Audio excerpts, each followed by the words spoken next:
सर्वसामान्य लोकांच्या हाकेला तत्परतेने धावून जाणारे, समाजसेवा, उद्योग क्षेत्र आणि युवकांना प्रेरणा देणारे युवा उद्योगपती, आमचे बंधुतुल्य परममित्र माननीय श्री संग्राम अशोकरावजी स्वामी यांना वाढदिवसाच्या मनपूर्वक हार्दिक शुभेच्छा. आपरास उत्तम आरोग्य, उदंड आयुष्य, अखंड यश, सुख समृद्धी आणि समाजसेवेचे बळ लाभो.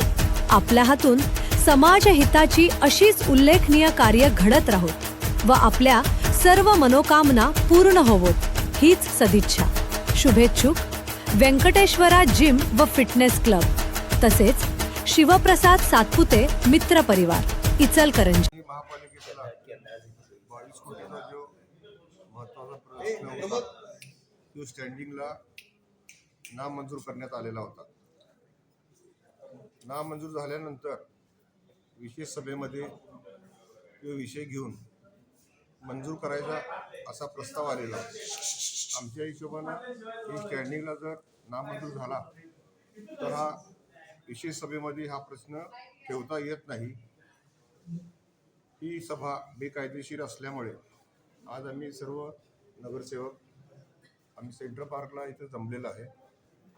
आमचं इथं सगळ्यांची चर्चा झाली, सर्व नगरसेवकांची चर्चा झाली आणि आम्ही एकमतानं त्या विशेष सभेवर बहिष्कार टाकण्याचा आम्ही निर्णय केलेला आहे.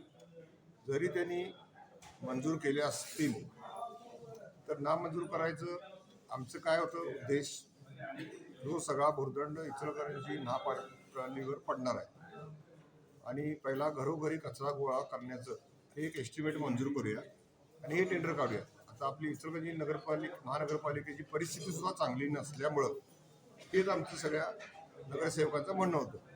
त्यांनी जरी मंजूर केले असतील तर आम्ही हायकोर्टमध्ये वकिलाला आम्ही सल्ला घेणार आणि स्टे मिळते काय हे पुढचं अजून काय नियम मला माहिती नाही आहे, तरी आपण हे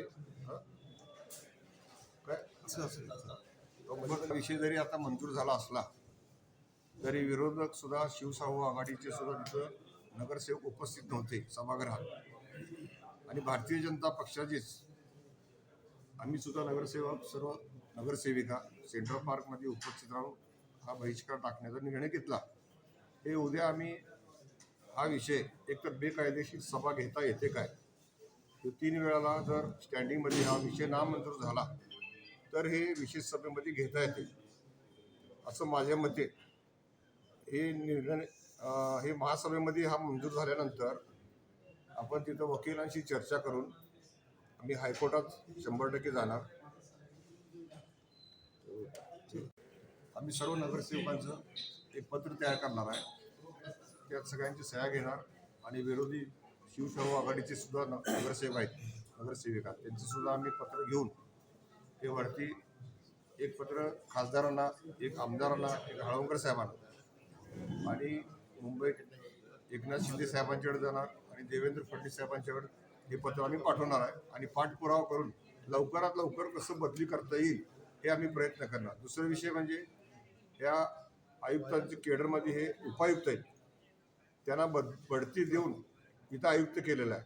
आमची मागणी काय असणार आहे, केडरमध्ये जाऊ दे आणि उपायुक्त म्हणून कुठेही त्यांना पाठवा. हे आम्हाला इचलकरंजीवर अजिबात नफा आहे. हे हुकुमशाही पद्धतीनं जे कारभार करत आहे हे आम्हाला अजिबात मान्य नाही आहे. भारतीय जनता पक्षाचे 43 नगरसेवक आहेत, हे आम्हाला हे विषय आम्हाला नामंजूर का करायचा. आमच्याशी तर काही संपर्क केलेला नाही आहे. बाकीचे काही नगरसेवकांशी जरी केले असले तरी आम्ही एकमताने निर्णय देणार.